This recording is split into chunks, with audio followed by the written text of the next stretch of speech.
Tchadam! Rahapodin jakso 357. Magnum-jakso, oisko? On. No niin.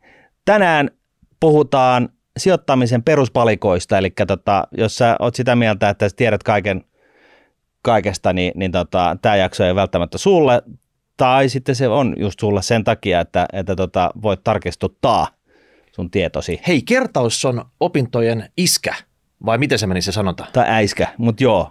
Ja nyt me pidetään kertausharjoitukset. No joo, hyvä. Turvallisuustilanne on kiristynyt, tarvitaan kertausharjoitukset. Ja tässä sijoittamiseen liittyen, nyt voit painaa delete kaikille, mitä me ollaan puhuttu viimeksi 8 vuotta. Laitetaan ne sivuun, aloitetaan alusta. Joo. Tai sillä tavalla alusta, että me vähän jo pohjustettiin tätä pari jaksoa sitten, muistaakseni 35 Nepassa. Käytiin kaikki nämä tilimallit läpi. Joo. Eli sen verran sun täytyy nytten pohjille vähän kelata tietoja. Juu. Ja sen jälkeen sitten me lähdetään tästä tykittää, koska nyt on uusi vuosi takana. Todennäköisesti oot tehnyt niitä lupauksia. Jos et ole vielä aloittanut sijoittamista, sä mahdollisesti lupasit aloittaa, mutta nyt kello tikittää. Nyt on jo mennyt silleen toista viikkoa tästä vuoden alusta.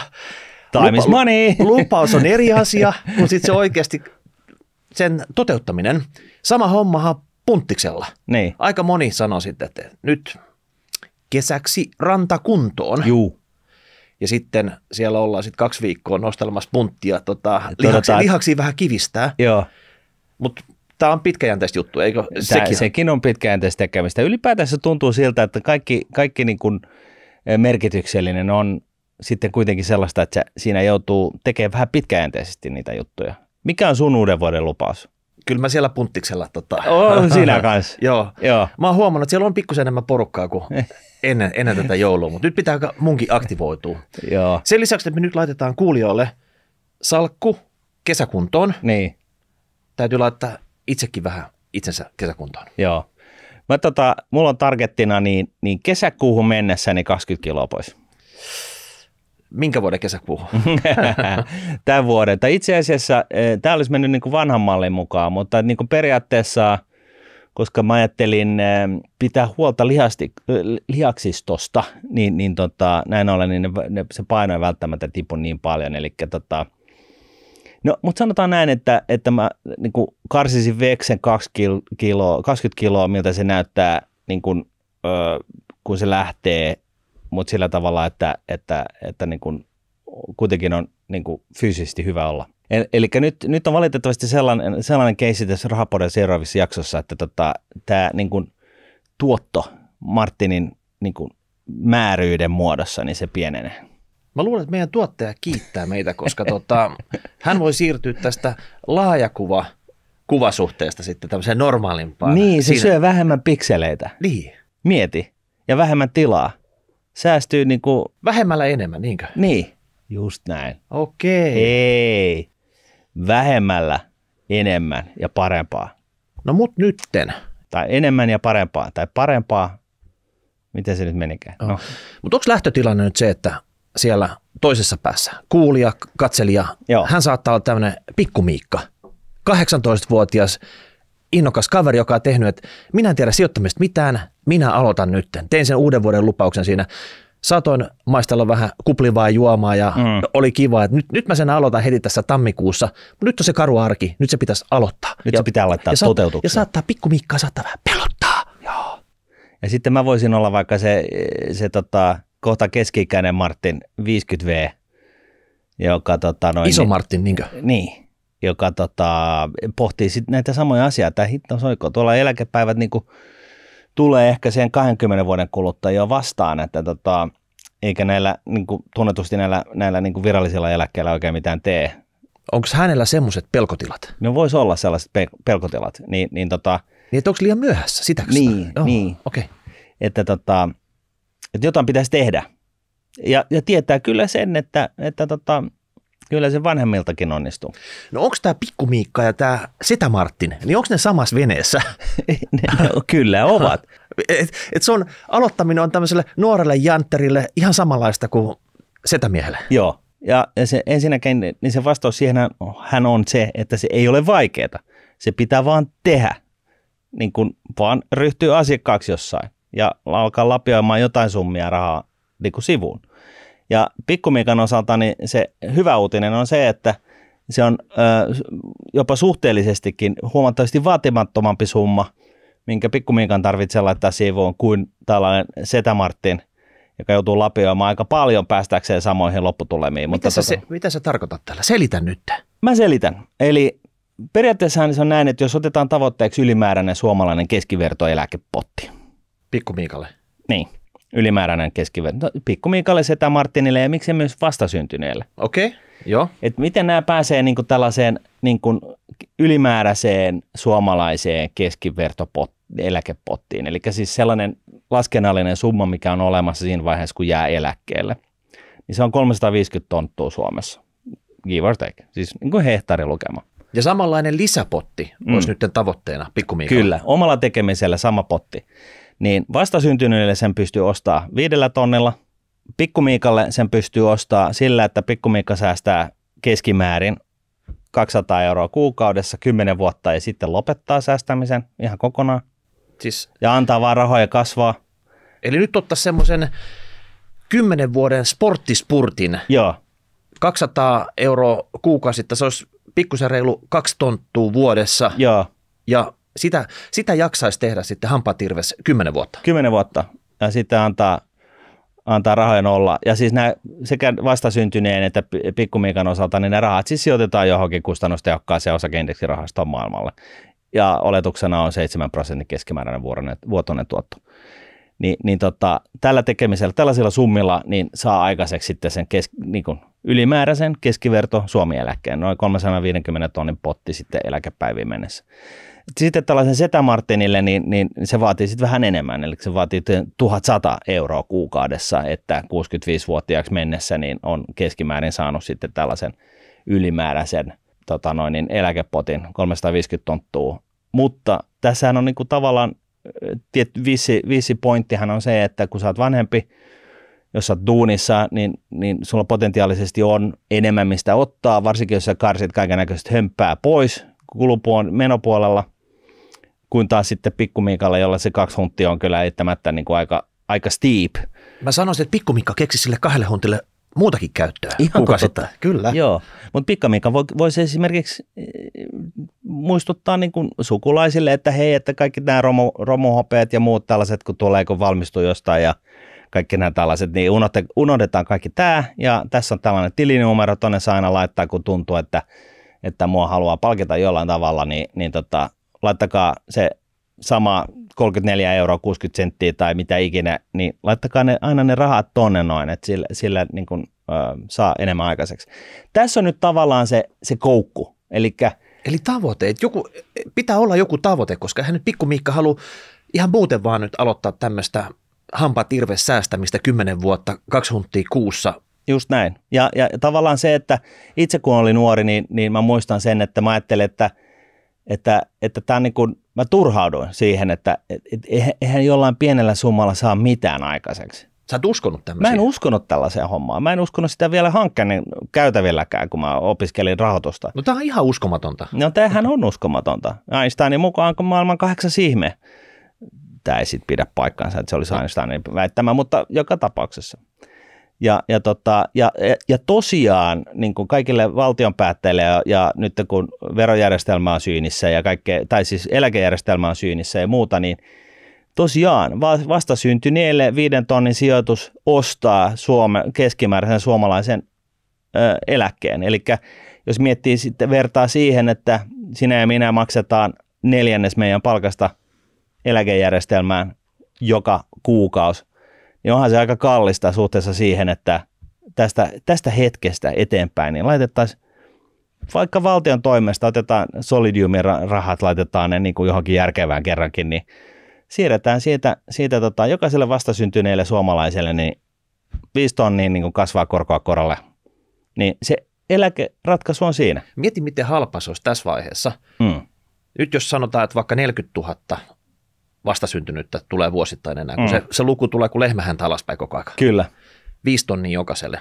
Taitaa olla 200 miljoonaa vuodessa, niin silloin olisi tämä homma ratkaistu. Kyllä. Aika on rahaa ja jos sä vielä niin kuin edes vähän jäit koukkuun tästä väittämästä, niin ihan oikeasti nyt vaan niin kuin, siis netti auki siitä, niin palveluntarjoaja nimeltä nordnet.fi ja siellä on tule asiakkaas, laita hommat käyntiin, kuuntele se 244 tai mikä se jakso oli, jossa oli tilityypit käsittelyssä.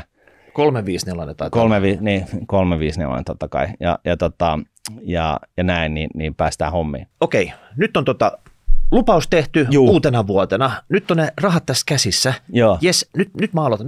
Mä aloitan 5 minuutin päästä. Mulla on kaikki on valmiina.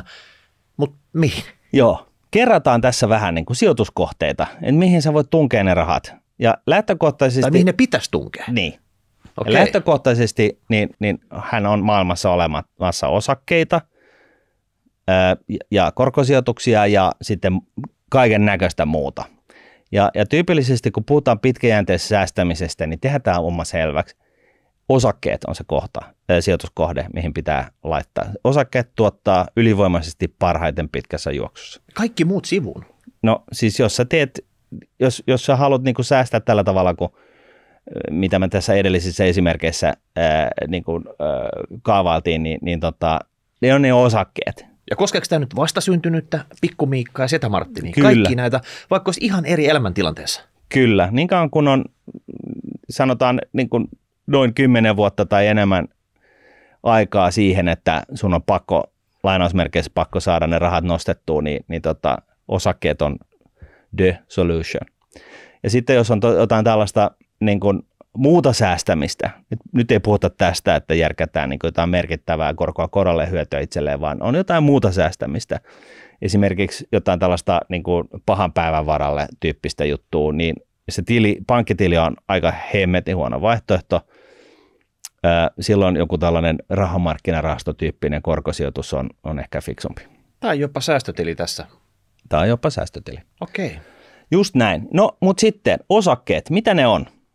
Kerrotaan nyt nämä tällaiset niin kuin yksinkertaiset asiat.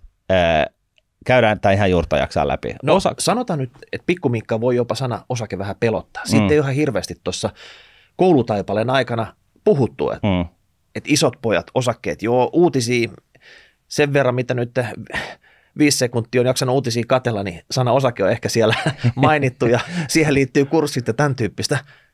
Mutta pitääkö minua oikeasti uskoa sua? Kuulostaa niin uskomattomalta, että nämä osakkeet olisi se way to go. Kyllä. No näinhän se on.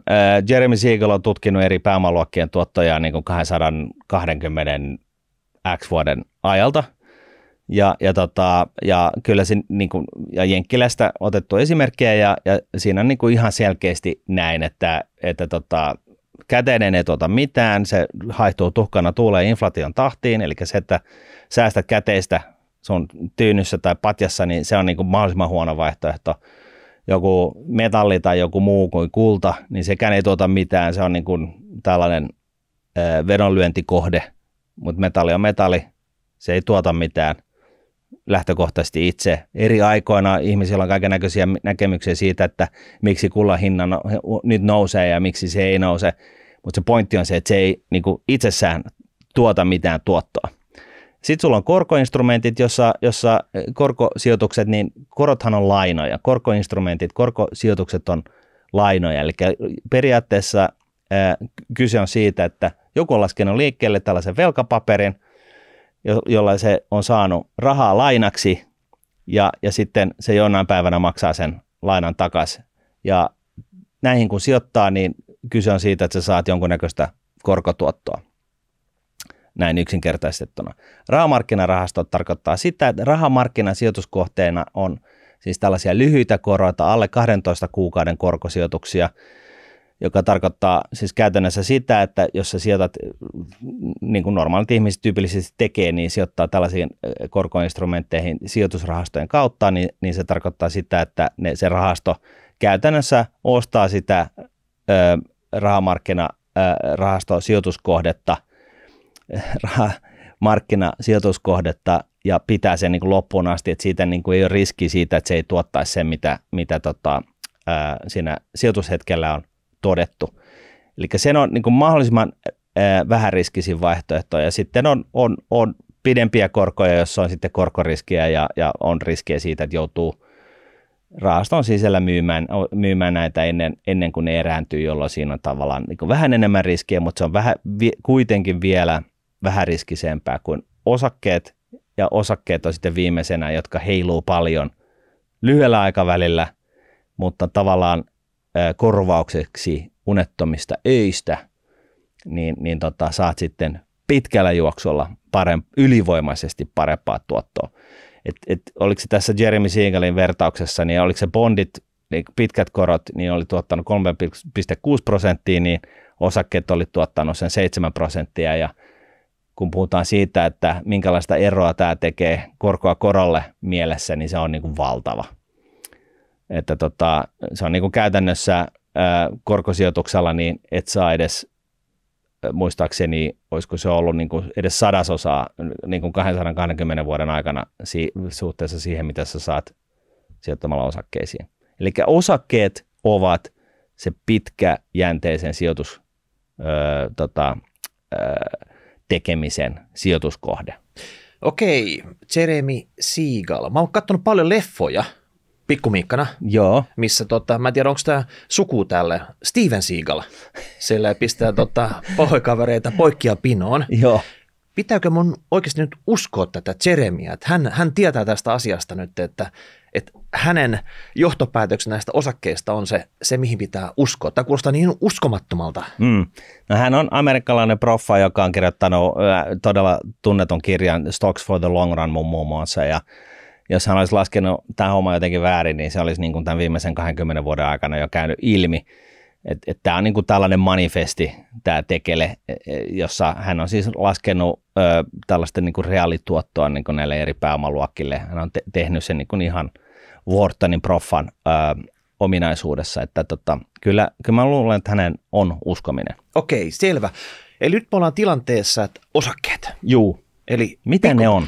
Pikkumiikka nyt, hän tietää nyt, että osakkeet, mulla on ne massit tässä, osakkeet, mutta miten niihin osakkeisiin pitää mennä sisään? Tai vielä ennen, mitä ne ovat. Ja ehkä todetaan se, että osakkeet on käytännössä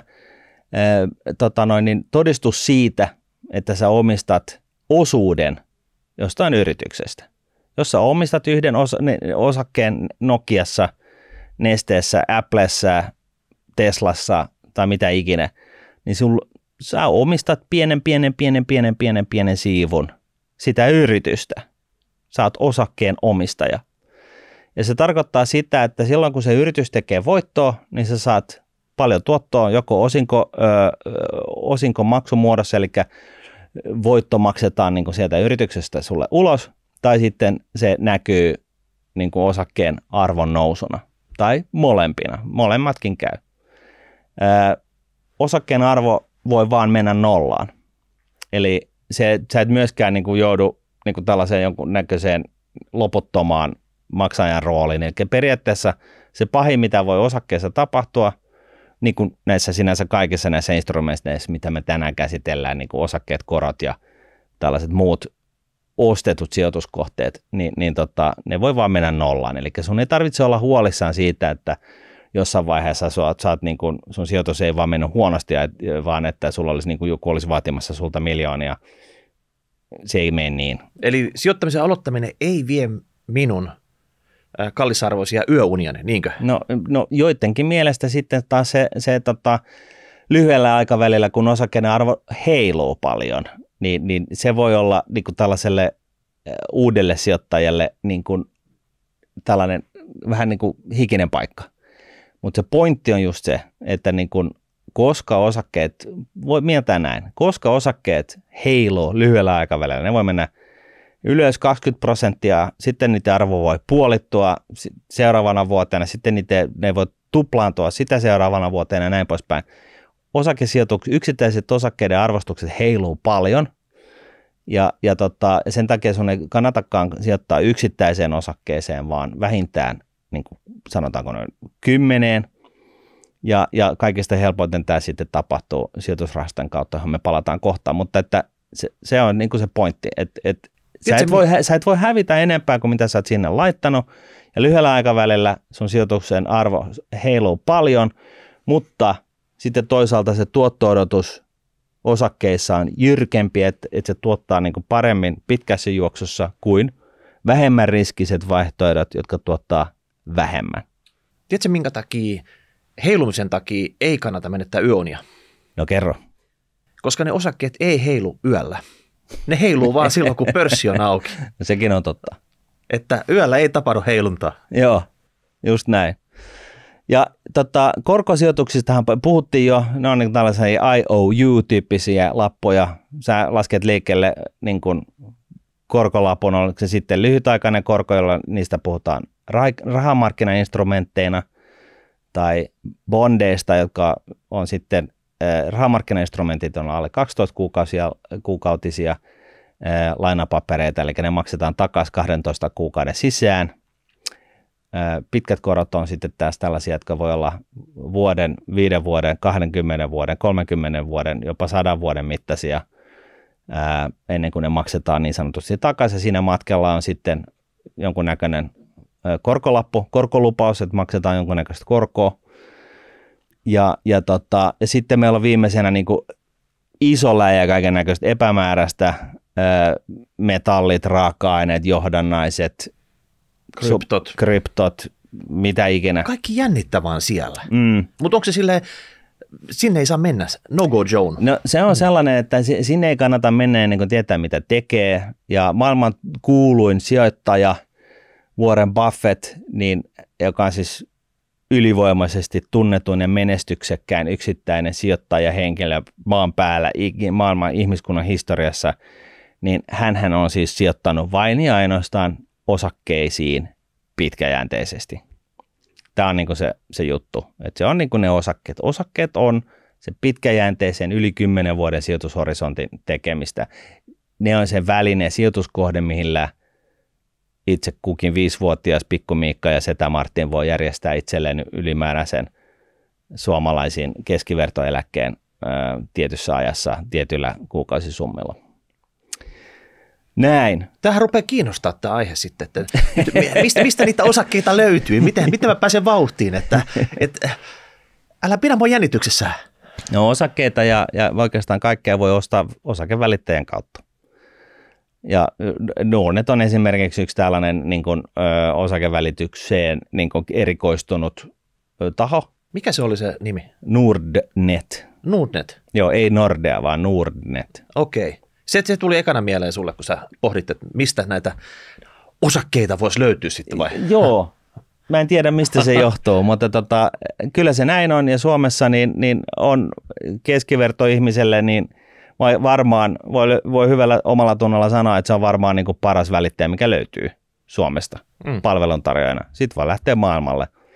Ei siinä mitään vikaa, mutta siis niin kuin jos haluaa niin kuin suomalaisiin oloihin sopeutettua palvelua, niin se on ehdottomasti, väittäisin näin, paras vaihtoehto. Ja siis todetaan nyt tässäkin vielä se, että mä saan palkkaa Nordnetilta, mutta mun työkuvassa todetaan, että mulla ei ole velvollisuutena huomioida Nordnetin kaupalliset intressit, vaan mulla on nimenomaan velvollisuutena olla rehellisesti sitä mieltä, mitä mä oon. Eli vaikka tämä nyt totta kai menee maistuu mainokselle, niin tässä on tällainen vissi tausta. Okei. Pikku Miikka hieroo täällä jo karvaisia kämmeniään. Joo. Okei. Tämä varmasti tämä Nordnet on semmoinen runsauden sarvi. Kyllä. Että jos mä nyt lähden katsomaan näitä osakkeita, mulla voi tulla tosi äkkiä tenkka po. Juu. Että miten mä nyt löydän sieltä niitä osakkeita, mitkä vie mut kohti tätä sun määrittelemää tavoitetta, mihin se mun 200 € kuukausisijoitus 10 vuoden aikana tuo mulle sen lisäeläkettä vastaavan potin sinne. Et miten? Siis nyt sä oot koko tämän jakson alun nyt, sä oot vaan kiertänyt tätä kuin kissa kuumaa puuroon, mutta sä et tähän dilemmaan. Siis sä huomaat Pikku Miikan tässä nyt sohvalla. Mä nyt halusin nyt päästä sitten, mulla on ne kaikki valmiina, niin miten hei? Unohda ne osakkeet. Unohda osakkeet Joo. vai? Just käytiin kaikki läpi ja valitse ne osakkeet. Joo. Ja sitten samalla hetkellä unohdat ne osakkeet. Joo, unohda ne suorat osakesijoitukset. se on niin kuin sellainen jännä juttu, että sijoittamisen aloittelija ja konkari, niin niitä yhdistää yksi asia. Ja se on se, että ne lopettaa sen osakepoiminnan. Eli ei ole sitten sattumoisin niin kuin äärimmäisen kiinnostunut just siitä asiasta ja haluaa viettää periaatteessa kaikki hereillä olevat tunnit niin kuin erinäisten yritysten analysointiin, niin tässä on nyt tällainen, mä kiellän aloittelijaa pohtimasta yhtään suoraa osakesijoitusta. Mitä sä siihen sanot? No mun mielestä tuo on kyllä ihan uskomatonta taas. Uskomatonta juttua, mitä sä oot tässä jo vartin tai 20 minuuttia kertonut. Joo. Periaatteessa on osakevälittäjä, mä olen siellä duunissa ja mä kiellän suoran osakesijoituksen ja ylipäätänsä sellaisen pohtimisen sellaisilta, jotka on pohtii tai on nyt päättänyt, nyt mä lähden säästämään. Niin unohdetaan ne osakkeet, mutta periaatteessa kun tulee Nordnetin niin kuin asiakkaaksi, niin sulla on sellainen ruutu olemassa, missä kun sä taat jonkun osakkeen pörssitunnokseen siihen hakuruutuun, niin se ilmestyy sinne ruudulle, sitten sä voit ostaa ja myydä sitä siellä ja tällainen mahdollisuus sulle suodaan ja se on ihan hyvä olla ja kiva näin, mutta älä välitä siitä ollenkaan. Mutta sä et voi sitä kieltää, että valitsemalla yksittäisen osakkeen mun sijoitushorisontin loppupuolella, sanotaan nyt se vaikka se vastasyntyneen kohdalta, niin mun potti voisi olla vaikka 100 kertaa isompi kuin se keskimääräinen potti, mikä tuolla sun tavalla tulee. Kyllä. Jos faija saa jonkun suonenvedon ja valkkaa jonkun semmoisen oikein tenbäkkeri, mikä lähtee tykisuusta kohti kaakkoisen Kyllä. hinta. Ja okei, mennään tähän hetkeksi. Näinhän se on. Monet sijoitus niin kuin aloittelevat sijoittajathan niin kuin tavallaan herää tähän, kun ne lukee lehdestä jostain juttua, että hitto, jos olisi sijoittanut niin kuin Netflixiin 10 vuotta sitten, niin se olisi tuottanut 2000%, mutta jos olisi sijoittanut Tesla, niin se olisi tuottanut 6000%. Ja niin kuin tavallaan sä niin kuin tuut tähän skeneen, sun kiinnostus herää tällaisten esimerkkien kautta. Ja se on totta kai näin, että jos me etukäteen tiedetään, että mikä osake niin kuin 6000 kertaistuu, niin totta kai siihen kannattaa sitten laittaa kaikki rahansa. Se ongelma on se, että etukäteen sitä ei tiedä kukaan. Ei edes faija. Ei edes faija. Ei edes Mikan faija. Okay. Eikä siinä Bemarissakaan sitä niin kuin viisautta ole sen enempää. Anssi Kela on jostain syystä ollut näissä jaksossa nyt vähän turhankin paljon framella, mutta anyways. Meillä on jakso tästä Netflixistä keissinä, mä en muista onko se 100 jaksoa sitten, mutta missä me käytiin tätä asiaa paljon enemmän läpi. Mutta silloin esimerkiksi kun vielä vuokrattiin videoita sillä tavalla, että me mentiin johonkin kioskiin ja mentiin siellä ja valkattiin joku video, sitten vuokrattiin se, vietiin himaa, iskettiin tällaiseen CD-lukijaan ja katsottiin se video sillä CD:llä, niin sitten siinä ajassa, kun tuli Netflix, joka periaatteessa teki tätä postimyyntinä ensin, mutta sitten varsinkin niin kun teki tällaisen, niin kun, että sä pystyt vuokraamaan sen videon suoraan ruudulta, niin kuin kaikki tekee nykyään. Ja sitten näin, että sä maksat jonkun kiinteän hinnan ja sä voit katsoa mitä tahansa Netflixin skenestä löytyy. Niin, ne iski vähän epäjatkuvuus kohtaan siinä. Joo, niin silloin oli niin kuin pilvin pimeä myös muita kilpailijoita. Kukaan ei voinut etukäteen sanoa, että just Netflix oli se, joka veti sen pisimmän koren. Eli unohdetaan nämä tällaiset skenet. Nyt puhutaan tällaisesta yksinkertaisesti ihan helposti lähestyttävästä tavasta päästä kiinni tähän, joka siis tuottaa sellaisen tuloksen, mistä me tuossa alussa puhuttiin. Vastasyntynyt, Pikku Miikka ja Setä Martinille. Eli kyseessä on tapa, mikä ei tuota parasta tulosta, mikä on todella harvinaista, epätodennäköistä, niin. Eikä tuota huonoita tulosta, ei. Joka harmittaisi ja veisi vaan niiden varojen hävimiseen, mutta se tuottaa todennäköisesti sen tuloksen, mitä tässä tavoitellaankin. Niinkö? Se tuottaa varmasti. Ai varmasti, okei. Okay. Sen tuloksen, mikä oli tässä esimerkissä. Eli millä tavalla eri-ikäiset tyypit voi järkkää itselleen ylimääräisen keskiverto Suomen jälkeen. Niin mitä pidempi se aikahorisontti, niin sitä varmemmin tämä tulee. Ja tämä ratkaisu tässä on sijoitusrahastot. Sijoitusrahastot? Juu. Eli no yksittäiset osakkeet, Kyllä. yes sijoitusrahastot. Joo. Ja vedetään tämä niin kuin nopeasti, täsmennetään vielä, että tämä on niin kuin kustannustehokkaat osakeindeksirahastot. Eli niiden vuosittaiset kokonaiskulut pitäisi alittaa sen muutaman prosentin kymmenyksen ainakin, koska kulut syövät tuottoa. Eli tämä on sijoitusrahastojen alatyyppi?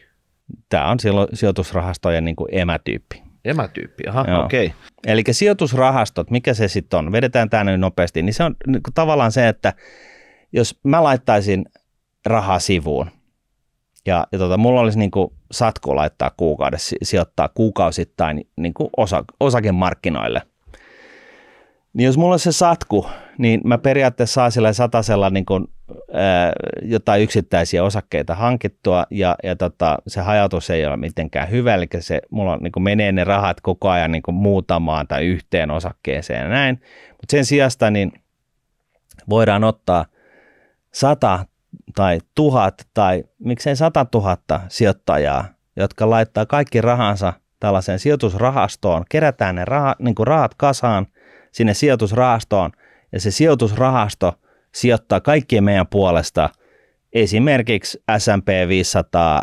yhdysvaltalaisen osakeindeksissä oleviin osakkeisiin. Eli se ei ole, että meillä olisi tarpeeksi rahaa sijoittaa niin kuin 500 osakkeeseen, niin yksittäisellä ihmisellä sitä varaa ei ole, mutta kun me ollaan kaikki yhdessä, niin meillä on, niin kuin kasataan sellainen iso potti rahaa, jolla me pystytään tämä tekemään, ja sitten myöskin nämä sijoittamiseen liittyvät kulut saadaan puristettua, nämä kiinteät kulut, jotka on jotain, niin me saadaan niin kuin pienennettyä niitä mahdollisimman paljon. Joukkovoima, niinkö? Joukkovoima. Tämä on just tätä, niin kuin osa tätä sijoittamisen demokratiaa. Ja näin, siis sijoitusrahastot on käytännössä tällaista, että eri sijoittajat menee niin kuin yhteen, kerää rahansa sinne, ja sitten se sijoitusrahasto, se joka hallinnoi sitä sijoitusrahastoa, niin se sijoittaa sitten sen sijoitusrahaston nimissä nämä rahat osakemarkkinoille. Ja tässä on sitten muutama eri tyyli. Me mainittiin nämä indeksirahastot, ja ne indeksirahastot tarkoittaa siis lähinnä sitä, että kun yritetään arvioida jonkun tietyn osakemarkkinan niin kuin arvon kehitystä, niin kuin Suomen Helsingin pörssin arvon kehitystä, niin sitä voi katsoa esimerkiksi 25 vaihdetumman osakkeen näkövinkkelistä. Että okei, miten ne 25 niin kuin suurinta ja vaihdetuinta osaketta, niin miten ne on niin kuin yhdessä keskimäärin tuottaneet? Niin, että jos indeksi menee ylös, se pitää kuitenkin sisällä, että joku osake on mennyt paljon enemmän ylös, joku on mennyt tasan saman verran ylös, joku on liikahtanut mihinkään, joku on mennyt alaspäin, mutta keskimäärin niillä indeksipainotuksilla se on mennyt tämän verran ylös. Juuri näin. Ja tämä maailman emäindeksi Dow Jones Industrial Average, niin siinä on vain 30 osaketta. Sen takia se on jäänyt vähän tähän niin S&P 500-indeksin varjoon, jossa on 500 indeksiä, 500 osaketta yritystä, eli ne on ne 5 suurinta yhdysvaltalaista yritystä, niin ne on siinä indeksissä. Ja se kuvastaa siis käytännössä 99% koko jenkkiosakemarkkinan kehitystä. Jos otetaan siellä jenkkiosakemarkkinalla on noin 5, 6, 7 tuhatta yritystä kaiken kaikkiaan eri pörssissä listautuneena, mutta se häntä on niin pieni, että nämä 500 yritystä edustaa sen 98,7% koko tästä markkinasta, niin sen takia niin se riittää täysin niin kuin kokomääräisesti niin kuin, kuvaamaan sitä yhdysvaltalaisten osakemarkkinoiden kehitystä. Eli siellä on 500 suurinta yritystä ja sitten lasketaan niin kuin näiden yritysten markkina-arvoista se indeksikehitys. Ja nyt jos sä sijoitat tällaisen indeksirahastoon, niin se indeksirahasto ei tee mitään muuta kuin se ottaa ne sijoittajien varat, jotka sinne rahastoon on tullut, ja sijoittaa ne, ylläpitää jatkuvasti ne niin kuin samat sijoitukset kuin mitä siinä jossain indeksissä on, kuten esimerkiksi S&P 500. Siellä ei pohdita yhtään sitä, että nouseeko joku osake paremmin kuin joku toinen, vaan ne rahat laitetaan vaan niin kuin suoraan käytännössä niihin indeksissä oleviin yrityksiin. Eli ostetaan täsmälleen niitä samoja yrityksiä samoilla painoilla kuin mitä jossain tällaisessa vertailuindeksissä on. That's it. Ja se on hyvä juttu. Ja se on hyvä juttu, koska tällaista tekemistä pystytään tekemään hysteerisen kustannustehokkaasti. Eli tämä maailman suurin indeksirahasto, tai yksi suurimmista, sanotaan näin, niin sanottu Spider, joka sijoittaa just tähän S&P 500:een, niin sen hallinnointipalkkio viimeksi kun mä katsoin on 0,06%. Eli se on niin kuin käytännössä yhtä kuin nolla. Niin käytännössä vuosikulut on todella matalat siis. Että minä pikkumiikkana, mä en hukkaa niitä mun kallisarvoisia varojani tässä sijoittamisessa kuluihin niitä, kun mä teen sen näin, niinkö? Just näin. Ja kuluista niin on hyvä huomata se, että kun ihmiskunnan tekemisissä, niin tavallisesti jos on niin kuin lääkäri, insinööri, arkkitehti, sisustussuunnittelija, kirjailija, mitä ikinä, niin kun sä maksat enemmän jostain tällaisesta palvelusta, mitä täällä juristi, kun sä maksat enemmän autosta, ruuasta, näin, niin sä tyypillisesti saat parempaa laatua, parempia neuvoja, paremman leikkauksen, paremman auton, parempaa ruokaa. Käytännössä kaikki se, mitä ihminen tekee ja mitä markkinoilla on ja mitä ihminen voi hankkia, niin jos sä lähtökohtaisesti, ei aina, mutta siis lähtökohtaisesti tämä niin kuin tendenssi on tämä, että kun sä maksat enemmän jostain, niin sä saat jotain parempaa. Sijoittamisessa tämä ei päde, vaan sijoittamisessa pätee sellainen, että maksa vähemmän, niin sä saat enemmän. Eli mitä matalammat kulut, niin sitä enemmän sulle koituu siitä tuottoa. Ja se esimerkiksi voidaan sanoa näin, että jos sä sijoitat tänään 1 000 euroa, niin 30 vuodessa niin se tuottaa jotain. Sanotaan, että jos otetaan se 7% keskimääräinen vuotuinen tuotto sinne alle, mikä me tiedetään, että se on se keskimääräinen vuotuinen tuotto, mitä osakemarkkinat tuottaa, niin jos siitä tuotosta poistetaan tällaiset vähäpätöiset vuotuiset 2% kulut, sulla on joku hallinnointipalkki jossain kallissa sijoitusrahastossa on 1,5% ja sitten se treidaa hirveästi, eli käy todella aktiivisesti kauppaa, siis tällainen muunlainen rahasto kuin indeksirahasto, niin ne 2% vuotuiset kulut syö puolet siitä tuotosta, mitä sulle muuten tämän 30 vuoden aikana tuloutuisi. Tarkoittaako se sitä, että vaikka mä laittaisin se 200 pikkumiikkana kuukausittain, mutta jos mä laitan vääränlaiseen rahastoon sen, niin mulla ei olekaan sitä toista eläkepottia odottamassa siellä eläkeikään mennessä, vaan mulla on vaan puolikas. Kyllä.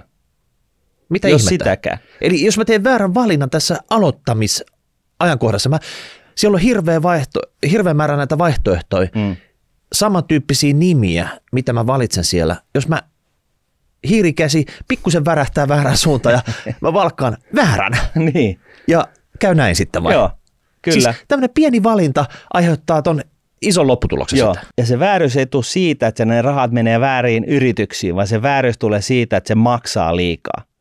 Ja toisaalta tämä tarkoittaa sitä, että jos sä pidät huolen siitä, että se sijoituskohde ei maksa lähestulkoon mitään, niin sä varmistat sen, tilastollisesti tiedetään tämä, että jos sä pidät vaan huolen, että se on lähellä nollaa se kokonaiskulu siitä sijoituksestasi, minkä sä teet, niin sä tiedät jo tänään, että sun sijoitusmenestys tulee olemaan ylimmässä 4. kaikkiin muihin nähden, jotka on sijoittanut niin kuin samalle markkinalle. Siis vaikka mä aloitan tänään, niin musta tulee huippusijoittaja sinne parhaimpaan 4, niinkö? Kyllä, jos sä vaan minimoit kulut. Miten se on mahdollista? Mä en tiedä sijoittamisesta mitään. Ja miten mä nousen heti sinne parhaimpaan 4? Tämä kuulostaa ihan uskomattomalta tämä sun tarina taas. Joo, kyllä. Mutta se ainoa asia, se tärkein asia, minkä sun täytyy tietää, on se, että sä minimoit ne kulut. Jos sä minimoit ne kulut, niin sun sijoitus ei voi mennä pieleen, ainakaan isosti. Jos sä minimoit kulut, jos puhutaan Jenkkilästä, ja sä sijoitat S&P 500 sillä 0,06% hallinnointipalkkiolla, niin sä tiedät jo tänään, että kaikista niistä ihmisistä, jotka on sijoittanut yhdysvaltalaisille osakemarkkinoille, niin kun sä vasta-aloittelijana vaan sijoitat kustannustehokkaasti siihen markkinaan, niin sä tiedät jo tänään, että 10, 20, 30, 40 vuoden kuluttua sun sijoitus kuuluu ylimpään neljännekseen, mitä sijoitustuoton menestykseen tulee. Tämä on kyllä taas niin uskomatonta. Mitä sitten, jos mä löydän itse ruudulta, siellä kun mä oon siellä vaikka Nordnetissä, löydän todella halpoja firmoja, oikein senttiosakkeita, jotka ei maksa käytännössä mitään. Ja onko mun mahdollisuus, onko ne oikein löytöjä? Voinko mä niillä lennättää itseni samalla tavalla kuuhun? Vai liittyykö se kustannustehokkuus vain näihin rahastoihin? Siis kustannustehokkuus liittyy kaikkeen sijoittamiseen, eli jos susta tulee tällainen osakepoimija, että sä oikein niin kuin 10 vuoden sisään, niin sä löydät itse asiassa niin kuin lukemasta niin kuin yritysten vuosikertomuksia, niitä niin kuin 300 sivun nivaskoja pienellä painetulla, niin kuin, ja sä pohdit yksittäisten sijoitusten tekemistä, niin tämä kustannusten minimointi sijoittamisen yhteydessä, niin kun se koskee kaikkia. Eli sijoitit niin tai näin, niin sun kannattaa aina minimoida ne kulut. Tämä on niin kuin se tärkein asia, mikä sun kannattaa sisäistää. Mutta lähinnä sitä, mitä mä hain, että jos mä pikkumiikkana löydän jotain senttiosakkeita, firmat, mitkä on niin kuin tullut kunnolla alas, käytännössä mitään maksa siellä, niin onko tämä nyt sitä kustannustehokasta sijoittamista vai onko tämä enemmänkin sitten lottoamista? Se on lottoamista. Se on just nimenomaan, mä olin itse asiassa tulossa siihen, mutta joo, se on lottoamista. Se on niin kuin arpomista, koska nämä yritysten, kun niiden arvot on tullut tonttiin ja ne on noin halpoja, niin siinä on joku vissi syy ja suurin osa näistä menee konkurssiin tai katoaa maan päältä tai mitä ikinä, mutta 1,000 ehkä sitten voi tulla jollain tavalla takaisin isosti ja se voi olla niin kuin hyvä juttu, mutta ei tätä, vaan sijoitusrahastoon. Ja silloin, kun puhutaan sijoitusrahastoista, niin kustannustehokkaaseen osakeindeksirahastoon. Mitä muita rahastoja sitten on olemassa? No sitten on olemassa tällaisia aktiivisesti hallinnoituja rahastoja. Tiedätkö tällaisia, missä siellä sijoituspäätöksistä, niin kuin edelleen sama juttu kuin indeksirahastossa, että ihmiset laittaa rahaa niin kuin keskenään, puulaa ne yhteen isoon kasaan ja sitten, mutta sen sijasta ne sijoitetaan niin kuin vaan orjallisesti jonkun osakeindeksin mukaisesti siinä oleviin osakkeisiin, niin siellä istuu guru, joka puhuu todella vaikeita, mutta vakuuttavasti ja antaa sinulle ymmärtää, että hän osaa löytää maailmasta ne 30 osaketta, jotka aivan varmasti seuraavan 10, 20, 30 vuoden aikana tuottaa ylivoimaisesti paremmin kuin mikään muu maan päällä. Ja sitä hyvästä, että hän on näin guru ja hän oikeasti tietää ja lupaa kuuta taivaalta, niin hän sitten velottaa sellaisen pienen niin kuin 2-3% hallinnointipalkkioita, merkintäpalkkioita, lunastuspalkkioita, soita salkuhoitajalle palkkioita, soita backerille palkkioita ynnä muita palkkioita, jotka siis käytännössä sitten tarkoittaa sitä, että se sijoituksella ei ole niin kuin keskimäärin mitään edellytyksiä tuottaa mitään ylituottoa. Sinä et itse suosittele nyt vastasyntyneille pikkumiikalle tai Seta-Martinille tämmöistä vaihtoehtoa? En. Etkö vaikka sitä rahastoa hallinnoisi, tätä guru olisi itse Buffett tai Jeremy Siegel? En. Et. Entäs Steven Siegel? Ei edes hän. Mä oon hyvässä seurassa, koska Warren Buffett, joka on maailman menestyksekkäin osakepoimija, niin avoimesti myöntää, että se paras neuvo, minkä hän voi antaa ylipäätänsä kenellekään, on se, että sijoittaa kustannustehokkaisiin osakeindeksirahastoihin. Ja totta kai maailmasta löytyy yhden käden sormien lukumäärän edestä joitain poikkeuksia, mutta nyt kun me puhutaan siitä, että sä niin kuin, haluat varmuudella päästä oikein mainioon lopputulokseen, varmuudella päästä oikein hyvään tulokseen, niin kuin loistavaan lopputulokseen 10 vuosien päästä, niin se ratkaisu on se, että minimoit kulut. Ja sitten jossain vaiheessa, niin mä en nyt tässä sano, että ei ole sellaista niin kuin hetkeä tai tilannetta, missä aktiivisesti hallinnoitu sijoitusrahasto ei puolustaisi paikkaansa, mutta se on aina riski. Aina kun sä teet jotain muuta kuin minimoit ne sijoittamiseen liittyvät kulut, niin sä otat riskin siitä, että sä et olekaan siinä ylimmässä neljänneksessä 10, 20, 30 vuoden kuluttua. Ja se on vähän niin kuin hapanta sitten 40 vuoden kuluttua oivaltaa, että ahaa, että tämä ei nyt mennytkään niin kuin mä ajattelin. Niin se guru on jo kuollut siihen mennessä niin, vaikka. Ja aika on loppu.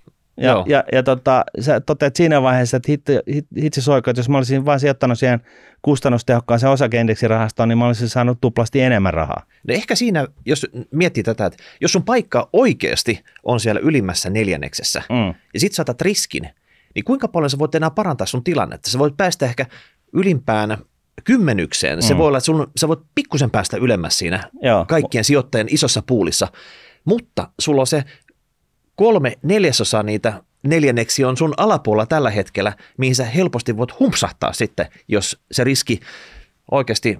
Todennäköisyyksillä laskee, niin 3/4 todennäköisyydellä niin sä jäät, sun sijoitus jää tai indeksistä, vertailuindeksistä. Eli siis näin se vaan menee. Eli nyt jos halutaan se yksinkertainen ratkaisu, niin that's it. Ei tällaisten niin kuin aktiivisesti hallinnoiden, vaikka siellä olisi niin kuin propellipäästä koostuva MIT:n niin kuin avaruustieteilijöiden niin kuin koostuva tiimi, jossa on tekoälyguruja ja ohjelmoijia ja vaikka mitä, niin siis ne tarinat on aina mitä mielettömimpiä, niin kun näiden kanssa puhuu. Onko näitä uskomattomia tarinoita? Kyllä kuulee. Kyllä. Ja lähtökohtaisesti, jos sä oot huippuammattilainen, niin sä voit ehkä jossain mielessä ottaa jonkun riskin tällaisten osalta joskus, mutta se on aina riski siitä, että sä et sit enää pääsekään sillä sijoituksella sinne ylimpään neljännekseen pitkässä juoksussa. Eli siis sen takia nämä kannattaa unohtaa.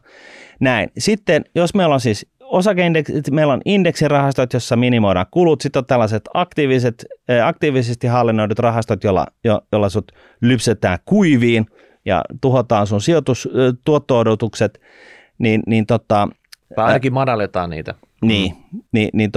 Sitten on vielä tällainen akronyymi kuin ETF, joka pistää sitten, mikä hitto tämä on. Mä tiedän, Pikku-Mikka tietää kyllä WTF, se on todella tuttu mulle, mutta mikä tämä ETF on? LOL tai mikä ikinä, mutta ETF on siis käytännössä ihan tavallinen, se on sijoitusrahasto, jonka osuudet on listattu pörssiin jatkuvan kaupankäynnin kohteeksi. Joo.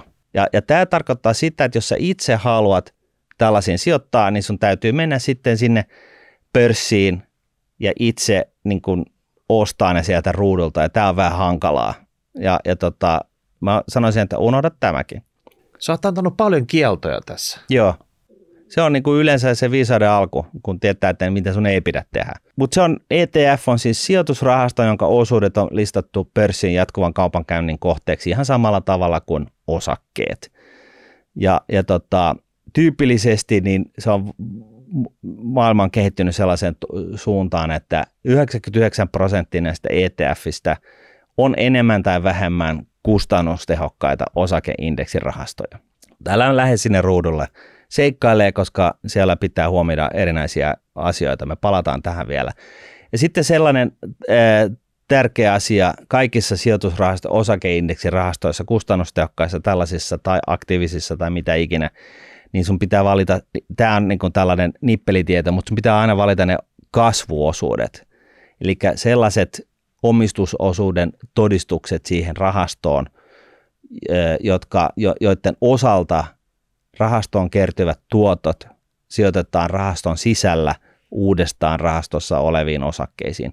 Eli ei niin, että se rahasto maksaa sulle kerran vuodesta tai 4 vuodesta jotain lainausmerkeissä osingon tapasta tuottoa, koska se joudut koko ajan niistä verolle. Eli niin kauan kuin se rahaston kertyvät kassavirrat, oli ne sitten osinkoja tai korkotuottoja, niin kauan kuin ne niin kuin sijoitetaan uudestaan rahaston sisällä rahastossa oleviin osakkeisiin, niin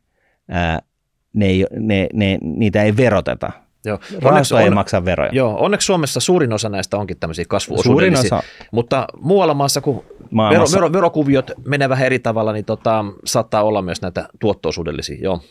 Yes. Eli osakeindeksirahasto, kasvuosuudet ja fyysiset osakkeet vielä, eli ei sellainen niin kuin härveli, jossa on jotain johdannaisia, aletaan puhua. Kaikissa rahaston säännöissä on sitten vielä, että voi käyttää suojaakseen jotain pientä osaa niin kuin johdannaisia, mutta niin kuin lähtökohtaisesti sijoittaa niin kuin oikeisiin osakkeisiin, niin tämä on se tulokulma, mitä kannattaa hyödyntää. Ja miten sitten ne rahat saadaan niin kuin nyt sitten sijoitettua? Kun mä oon koko ajan kieltänyt, että älä mene ruudulle, älä mene sinne, mistä sä voit niin kuin katsoa, että mikä on paras myyntitarjous, ja sitten sä vaan ostat siitä myyntitarjouksesta osakkeita tai ETFiä. Miten sä voit saada nämä rahat ylipäätänsä sijoitettua, jos mä nyt kiellän tämän? No kerro nyt, mä oon ihan niin kuin houmoilasena tässä. No, jos aloitetaan taas niin kuin ikään kuin alusta, niin maailmassa on niin sanottuja tavallisia sijoitusrahastoja, joita hallinnoi sijoitusrahastoyhtiö, ja niihin sijoitetaan sillä tavalla, että sä teet tilisiirron.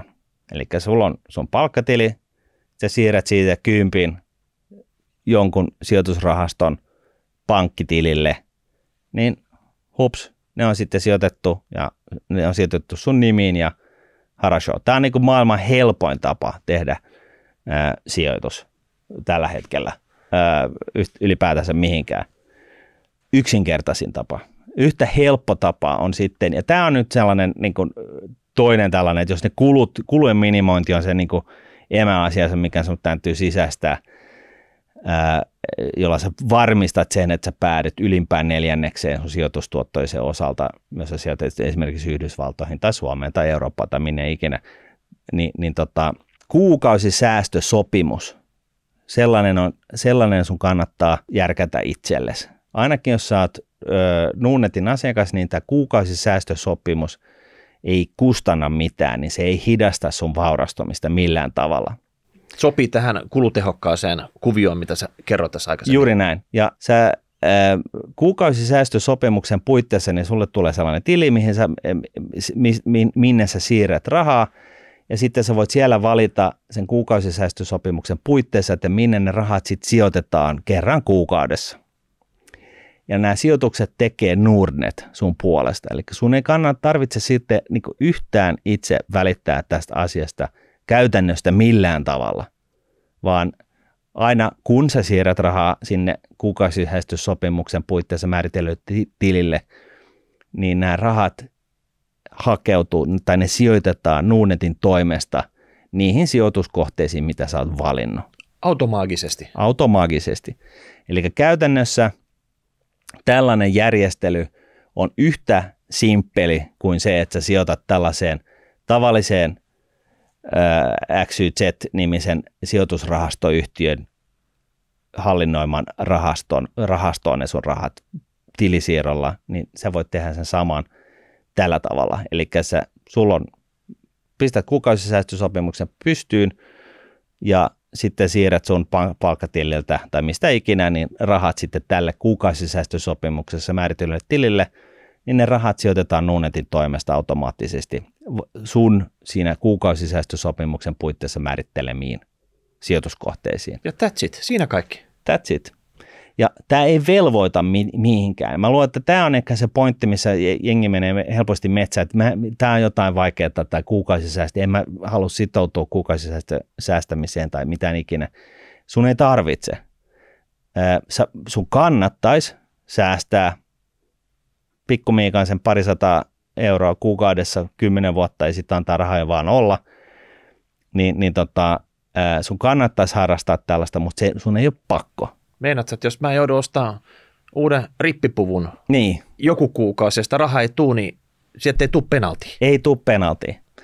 Ja päinvastoin sitten, jos taas perit joltain jotain isompia rahoja tai mitä ikinä, niin sä voit vaan survoa ne rahat tälle kyseiselle tilille ja sitten Nordnet hoitaa sen sijoittamisen aikamoisilla kaiken näköisillä velvoitteilla siitä, että se hoidetaan se toteutus hyvin, niin hoitaa nämä rahojen sijoittamisen sitten sun puolesta. Oho, aika uskomatonta. Joko kerran kuukaudessa jollekin pienelle summalle, tai sitten jos tulee yksittäisiä isompia summia, niin laitat sinne vaan, niin kaching, se menee sitten Nordnetin toimesta valitsemisiin kohteisiin. Ja tämä on ehkä se, jos miettii tällaista järkevää tekemistä, niin mä yleensä sanon, että 3-5% sun nettotuloista, mitä sun palkkatilille tulee, jos sulla on palkka tai avustuksia tai mitä ikinä, niin 3-5% sen kokoinen summa, joka on tarpeeksi pieni, että se ei vaikuta sun elämänlaatuun oikeastaan millään tavalla, niin se ei häiritse sua, niin sellaisen laittaa aina siitä niin kuin palkkatililtä sellaisen automaattisen tilisiirron sitten tähän kuukausisäästösopimuksessa määriteltylle pankkitilille, niin tämä himmeli niin kuin hoitaa sitten itseensä, koska Nordnet ottaa sitten ne rahat ja sitten sijoittaa ne niihin kohteisiin, mitä sä oot valinnut. No kyllä tuo voi häiritä. Kyllä siinä voi muutama soijalatte jäädä juomatta kuun aikana. Okei. Yksi tai kaksi, mutta fine. Voi olla näin. Mutta joka tapauksessa tämä tarkoittaa siis käytännössä nyt sitä, että jos sä vielä oot vielä langoilla, asiakkuus pystyyn, siinä menee 10 minuuttia, kuukausisäästösopimus pystyyn, 2 minuuttia lisää. Sitten sä valitset sieltä jotain kustannustehokkaita osakeindeksirahastoja, jossa on kasvuosuudet ja fyysiset sijoituskohteet, 2 minuuttia lisää. Siellä ei ole niin paljon väliä, mikä näistä sijoituskohteista on, kun sä vaan päätät sen, että ne on kustannustehokkaita. Tässä on mennyt ehkä vartti ja sitten minuutti tai 2, kun sä seuraavan kerran vierailet sun palkkatilipankin nettisivuilla, niin sieltä sitten pistät pystyyn sellaisen niin kuin tilisiirron kerran kuukaudessa, aina kun sun palkka tulee tilille, niin samana päivänä se siirtää sitten sen 10, 15 euroa, 50 tai 100 euroa tai mitä ikinä sulla onkaan automaagisesti tälle kuukausisäästösopimustilille. Ja sen jälkeen sun ei tarvitse pohtia tätä asiaa seuraavaan 40 vuoteen. Siis maks tunti ja... Ei mene tuntia, siihen menee 20 minsaa. Ei pysty käyttämään tuntia tähän? No, ei oikein. Okei. Joo. Ja sitten jos miettii sitten, että okei, mutta mitkä on ne sijoituskohteet, mihin mun kannattaa laittaa, niin ensinnäkin niin kuukausisäästösopimuksen puitteissa on määritelty sellainen suppeampi lista niistä top 40 tai mitä niitä nyt on vaihtoehdosta, mitä on olemassa. Sieltä sä vaan valitset mieleisesi ja pidät silmällä, sitten siellä on kalliitakin vaihtoehtoja totta kai olemassa niin kampittaakseen sijoittajia ja kuukausisäästäjiä sille, että niiltä saataisiin mahdollisimman paljon rahaa irti, mutta siellä on myös äärimmäisen kustannustehokkaita vaihtoehtoja, niin valitset sieltä nyt sitten ainakin Yhdysvallat markkina-alueena ja sitten joitain muita siihen lisäksi kaveriksi ja pidät vaan huolen siitä, että kokonaiskustannus on tosi matala, niin sun ei tarvitse palata tähän himmeliin seuraavan 40 vuoden aikana. Se on siinä. Se on siinä. Periaatteessa tämän sijoittamisen aloittamisen vie vähemmän aikaa kuin yhden jakson kuunteleminen. Kyllä. Kyllä. On se uskomatonta. On se. Eli älä osta ruudulta yksittäisiä osakkeita, älä välitä siitä, älä lähde siihen, että mikä osake nousee tällä viikolla, mikä ei. Älä lähde treidaamaan, älä hötkyile, kun pörssi puolittuu, se kuuluu asiaan. Jos sä lähdet hötkyilemään, niin sä taas synnytät riskiä siitä, että sä et pääse tähän ylimpään neljännekseen, mitä sun sijoitustuottoihin sijoitusmenestykseen tulee pitkässä juoksussa. Aina kun sä teet jotain, niin se riski on suuruusluokkaa 3/4 todennäköisyydellä, niin sä teet jotain sellaista, joka on väärin tai huonosti, joka torppaa sun mahdollisuudet päästä siihen loistavaan lopputulokseen, johon pääset passiivisuudella ja kuluja minimoimalla aivan varmasti. Tämä on niin päälaillaan tämä sijoittamisen, menestyvän sijoittamisen toteuttaminen ja tekeminen, että oksat pois. Mutta näin se menee, koska sun täytyy muistaa, että sinä aloitteleva sijoittaja, että kaikki palveluntarjoajat haluaa lähtökohtaisesti lypsää susta mahdollisimman paljon fyrkkaa irti, koska mitä enemmän rahaa ne saa sulta pois, sitä menestyksekkäämpi tämä kyseinen palveluntarjoaja on. Ja kaikki ne eksoottiset ja seksikkäät jutut, niin ne maksaa aina aivan helvetisti. Ja se voi olla, että sä löydät seuraavan Warren Buffettin. Näitä huippusijoittajia on ollut ehkä 5 kappaletta viimeisen 100 vuoden aikana. Good luck with that. Sijoitusrahastoja on enemmän kuin osakkeita maailmassa, eli sen sijoitusrahastotkaan ei edesauta tässä, vaan ja sen takia, jotta sulla pysyisi se silmät pallossa ja siinä, mikä on tärkeää, niin sä pidät huolen siitä, että sä nyt aloitat. Sä pistät tämän asiakkuuden pystyyn, sä pistät kuukausisäästösopimuksen pystyyn sellaisella palveluntarjoajalla, joka ei velota siitä mitään. Ja sitten sä valitset sieltä itselle sijoituskohteita ja niin aloitat kuukausisäästämisen ja that's it. End of story. Sä voit unohtaa tämän tekemiseen, keskittyä perheen pyörittämiseen, elämiseen, mielekkään uran rakentamiseen, kaikkeen tällaiseen, joka on paljon arvokkaampaa ihmiselle kuin sijoitusmarkkinoiden seuraaminen. No niin, aamen. Mä luulen, että Pikku Miikka lähtee nyt käyttää seuraavan voittajan tunnin ja siirtyy suoraan sinne parhaaseen 4. sijoittajana, suoraan pohjalta huipulle tunnissa. Kyllä, alle tunnissa. Alle tunnissa, okei. Okay. Ja sitten täytyy muistaa vielä sellainen asia, että se ainoa asia, tämä on niin kuin sitten tämä ihmiselle menestyksekkäälle uraohjaukselle tai tavalliselle taatelintallaajalle tai mitä ikinä niin kuin kaikkea tältä väliltä, niin se ainoa asia, joka seisoo tämän nykypäivänä ihan jokaisen vaurastumisen tiellä, niin on pitkäjänteisyyden puute. Se on se pitkäjänteinen kustannustehokas tekeminen, joka on se olennaisuus. Jos se pitkäjänteisyyttä ei ole, niin se homma ei lennä. Osakesijoittaminen ei ole kasinopeliä, vaikka sellaistakin voi osakemarkkinoilla harrastaa, jos sen tekee näin, kun tässä on nyt esitetty. Ja sitten vielä viimeisenä kanettina, että okei, mutta miksi me aina vaan puhutaan rahasta? No tämä nyt on rahapodi, mutta mikä se on, että kun viimeisinä vuosina niin kaikista koloista on hiivinnyt esille joku kokemusasiantuntija, joka puhuu rahasta sinne, tänne ja tonne, niin se pointtihan ei ole se Pikku Miikka, Setä Martin, vastasyntynyt. Se pointti ei ole siinä, että susta pitää olla miljonääriä, sulla pitää olla kultaketjuja niin kuin kaulan ympärillä ja punaisia autoja ja että sun pitäisi matkustaa kaikkialle maailman ääriin. Sen takia ei tehdä tätä asiaa, vaan tätä niin kuin tällaista viisasta tekemistä tehdään sen takia, että sulla olisi elämässäsi enemmän valintoja. Koska kun sulla on tällainen pitkäjänteinen kuukausisäästö tai muu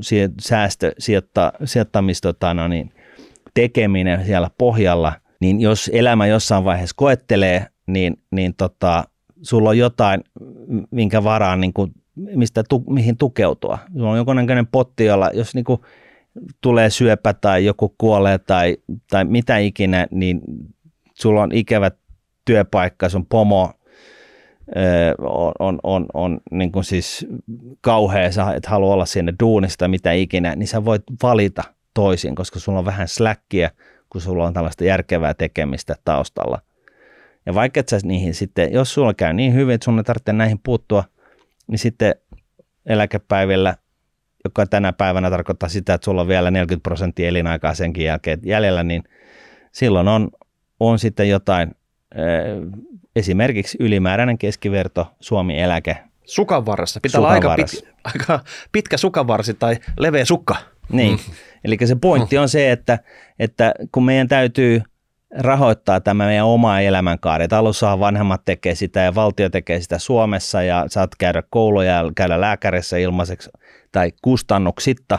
Ilmastahan se ei ole, mutta sun ei tarvitse maksaa siitä mitään. Niin siinä vaiheessa, kun menet duuniin, niin se pointti on se, että sä alat sitten rahoittaa itse sitä sun omaa elämää ja sitten taas tulevien elämää ja eläkeläisten elämää, niin sähän voit rahoittaa sitä käymällä totta kai duunissa, ryhtyä yrittäjäksi, ryhtyä menestyksekkääksi yrittäjäksi, mutta mikäänhän ei pois sulle sitä, että sä harrastat tällaista pienimuotoista, pitkäjänteistä, kustannustehokkaasta säästämistä osakkeisiin, joko suoraan tai vielä tehokkaammin kustannustehokkaiden osakeindeksirahastojen avulla. Avot. Mä luulen, että tämä summeeraa tämän jakson nyt. Tämä on niin uutta sulle, tai niin peruskauraa sulle, että musta tuntuu, että sä hirtät itse kohta, jos me ei lopeteta tähän. Ei, kun mä just deletoin ne kaikki 8 vuotta tästä pois. Mä lähdin puhtaalta pöydältä liikkeelle. Mä olin Pikku Miikka. All right. Joo, mutta näillä mennään ja tässä nämä kulmakivet on aloita, minimoi kulut, osakkeisiin, pitkäjänteisyys. Toi on se ne 4 asiaa. Jos noi huomioit, niin et voi epäonnistua. Ja nyt ei tekosyitä. Nyt seuraava tunti, te tiedätte, miten käyttää se sitten. Jos te olette nopeita, niin te olette puolesta tunnissa valmiita ja sen jälkeen teidän elämä on paketissa. Kyllä. Ei muuta kuin hei, kiitoksia tästä jaksosta ja seuraava kerran ehkä ei mitään ihan näin basickia. Katsotaan, mitä keksitään. Yes, moi moi.